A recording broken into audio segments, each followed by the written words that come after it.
So when I first started investigating whether or not, as I started talking to designers and talking to different people about the play, Valérie Bart, who was our costume designer, asked me, well, what period are we setting it in? Because that winds up being a thing for a lot of Shakespeare's. We're setting it in World War I, or we're setting it in the Jazz Age. And I was very much sort of like, I don't really know. But I'm not interested in like, oh, it's 12th Night in the 1940s and this is the resonance between those things. I had done that in previous productions, and so that was less interesting to me. So when I was talking to Jason and talking to Valérie, I was like, what if we build their identities, the costumes, the design around who these people are, their cultural or ethnic identities. So once I sort of stemmed that, once that kind of became the concept, this kind of humanist idea, the idea of building it around the humanity of these different actors and their identities and who they are, that kind of informed many of the decisions that got made later. And so it wound up creating an Illyria that feels a little bit like an America where a lot of different identities exist simultaneously with one another.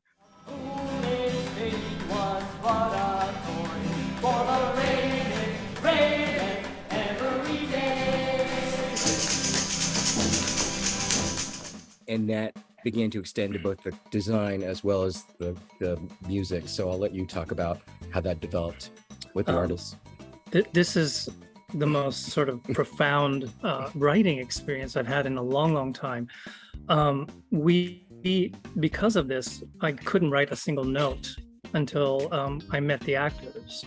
So normally, if you gave me an assignment of 12th Night, I'd just write out the music and teach it.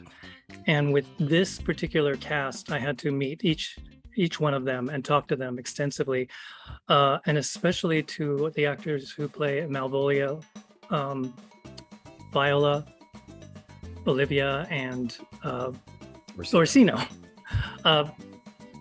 because we have to know who they are, what they can do, what music resonates with them, what music means to them, how it interacts with their culture and their humanity. And to take all this into account and to write songs that come from basically their childhoods and their passions as people who exist with music in this world, as all of us are, became a really lovely exercise. Jojo, when I talked to him, he offered up this beautiful sort of native, indigenous, I would guess you would call it, First Nation instrument from the Philippines.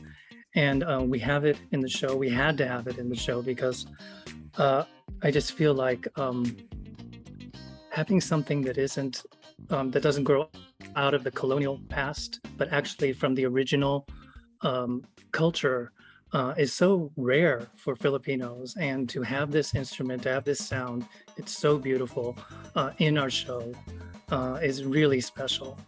And then to find out how all these different musical worlds can intersect in our world has been a lovely challenge. It was really daunting when we thought about doing it. But as I started to just meet the lovely people that we have in our cast, it became really easy just to meet people and to write for them, to write with them in your heart and your soul. It was really a lovely experience, and I can't wait for all of you to experience it.